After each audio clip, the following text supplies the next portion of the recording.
Where did you start your life? Where were you born and brought up? Minneapolis, Minnesota. Okay. Moved north to St. Cloud when I was 9. My father and my grandfather bought a service station Hmm? and bulk plant there, and Okay. ran that for years. So you grew up there, and Grew up there. did you go on to college? Uh, 3 times to be exact. I a bachelor's degree in electrical engineering from University of Minnesota. And then in later years, when I was employed by Lockheed, I had nothing to do. It was well organized. So I went to school and got master's degrees out of USC and UCLA. Oh, good. When you came here to California. Mm-hmm. All right. Yeah, I was working for Honeywell. And what were those degrees in? Uh, First one was engineering, electrical engineering, Okay, yeah. and the second one was engineering, but it was an MBA out of the engineering school. Hmm. It was the engineering executive program at UCLA. Okay. So you could be an executive then in an engineering I situation. could handle both sides. Yeah. Yeah, good, good. And then your first job after that was?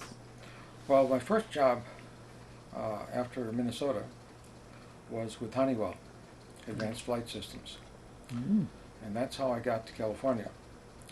We were building some stuff that needed to be serviced and installed and tested at Lockheed in Burbank.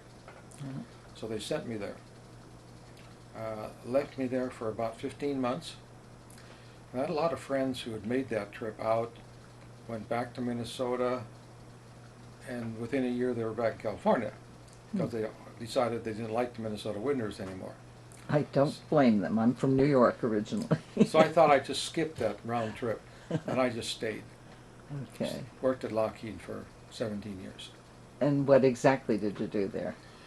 Systems, primarily. I was in the Skunk Works working for Kelly Johnson on the Blackbirds, U-2, SR-71, YF-12, Ooh. and related projects. So I ran the integration labs, I ran the antenna test facilities, backscatter work, all kinds of stuff for the Blackbirds. Hmm. Was this during the war or after? No, this was, let's see, I went out A in war. 1965. Okay. So I went to work for Lockheed in 67. Uh-huh. Worked for them for 17 years. Okay. And then, is that when you retired? No. Some headhunter sold me a bill of goods.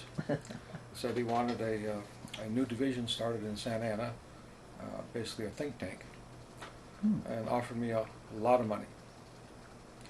And Right. that's where I went. It didn't work out. It just wasn't my thing. I was always involved in hardware and software and things that did things, not studies and analysis. Oh, okay. Boring to you then. Yeah. So then I went shopping around and landed at Rockwell. Did a lot of work in their avionics lab in Lakewood. Then worked in El Segundo for Rockwell. Did the backscatter or radar cross-section work for the B-1B. Did the avionics for the B-1B. And then I ran out of things to do there. Then I did a lot of shopping as to what I wanted to do, and a friend contacted me, and I ended up landing at GT Government Systems in Mountain View, Okay. and that worked out Did well. you move your whole family and everything Yeah, all the everything. time? And Yeah. did you have kids? Uh, 2 of them came with us, 2 of them didn't initially, but eventually they all ended up here. Yeah. Okay. They followed eventually. Yeah. So GT moved us up here, and they gave my wife a job also. That was part of the Great. deal. Great. Worked for them for about 10 years. And then another friend told me about an exciting thing, working for a little company called Condor Systems. Hmm. And they were building ELINT or electronic intelligence systems for the Taiwanese. Oh. And they needed somebody to run that. So again, they offered a bunch of money, and away I went.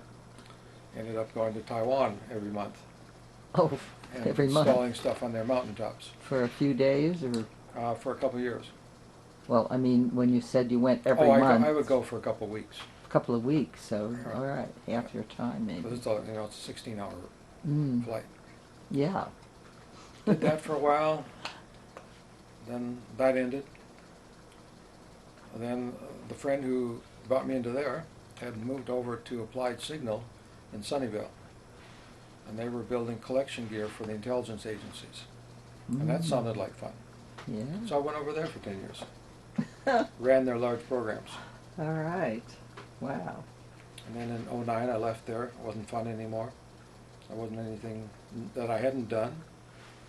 So I left aerospace. And now you should be in your second 50 years, well into it, I'm right? well into it. Well into it. All right. Not as, But still working for money. well, Yeah. I take Zig Ziglar's statement that if you help enough people get what they want, you'll Mm. get what you want. Okay. So that's why I'm promoting Legal Shield, because it can help a lot of people. Yes. And if I look back at everything I did over my careers, it was always to help people. Good. It's a little Good. obscure from time to time, but that's Yeah. was the bottom line. That's what's good about teaching. A lot of people say, you know, that. So I just found something that I could do that would help a lot of people. Good. So All that's right. what I'm doing now. That's what I want to hear about, of course. But what a background you have that leads into this, because you would know a lot Well, about various things. When I finished aerospace, I said, no, what capabilities don't I have?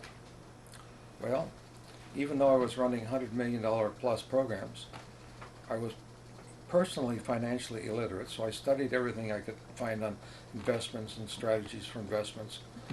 Then I said, what else? Well, engineering doesn't teach you how to be a real person. I could talk to any of my peers, but I can go out on the street and introduce myself to a single individual and feel comfortable doing it. So then I said, I need a lot of personal development activity. So Mhm. I've been reading everything I can find on that. So that's what I'm working on now, trying to become a real person. All right. And I find that's a lot harder than engineering. My dad was an engineer. Well, okay, so you got going in this and you do this, which is Legal the- Shield. theoretically catching a thief of. Well, we provide a service to individuals, families, businesses, groups, and the service has 3 core elements to it. Okay. Unlimited access to attorneys to get your questions answered. You can call them as many times as you want. Credit monitoring, and identity theft, discovery, and full recovery. Mm. And this all goes for about $1 a day on a month-to-month contract. Well, there's all kinds of other stuff in there that we do for people. We'll write I letters see. on your behalf. We give them wills and healthcare power of attorney in their first month because we know most people don't have them for some reason. So we do a lot of extra stuff. We review documents. I don't sign anything that I don't send to Parker Stanbury in Los Angeles for review. Mm. And that doesn't cost me anything. I pay about 30.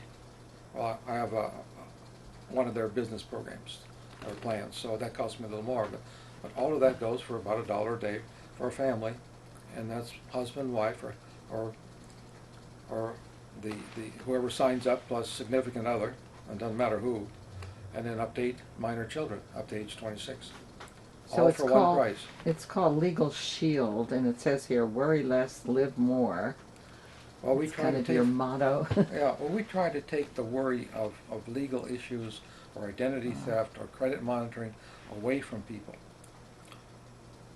We take care of it for you. Now, if you have a question, call us and we'll answer the question. If you get sued, we give you a block of pretrial and trial hours. We'll go to court for you. Okay. You get a traffic ticket. If it's defensible, we'll go to court for you. And that, whether it's defensible or not, is you make the decision. Now, if it's not defensible, and I've had a few of those, they'll tell you how to address the commissioner or the judge or whatever. And I've had experience with that. I got a heavy right foot, got stopped. It was not defensible. It was my fault. Mhm. I was looking for the speed I was going, and I was looking at a $1,000 fine and a lot of points. They told me how to address the commissioner in Santa Clara County. When I walked out of there, following what they told me to do, no points, a couple $100. So, let's say you get a You ticket in pleaded some, your own case yeah, then. in let's say other you get a words, ticket in some other state. Then it doesn't matter. We'll go to court for you. Uh-huh. Oh. Let's say you get ripped off by some vendor. They won't honor the warranty. We'll write letters on your behalf, or we'll call them on your behalf. Hmm. And we cover 49 states and 4 provinces of Canada. Hmm. Okay. So you have a lot of, are you called an agent or what do you I'm call called an associate. An associate? Yeah, I'm an okay. independent contractor, basically. Yeah, yeah, I see. Okay, because I was kind of interested in the identity theft thing. We keep hearing on the radio or television or whatever, you know, do it, do it, do it. It And is- everybody gets scared. It is the worst crime in the U.S. today. Uh-huh. There were 1 billion data breaches in the U.S. last year, and since there's about 300 million people, that means there's 3 for each one. So the probability of you having a problem is 100%, just a matter of when. Just about. So we do we Well- do the discovery, and if you have a problem, we sign a licensed investigator. Their job is to go solve the problem. It doesn't matter whether it takes them an hour, a day, a year. There's no additional charge for that.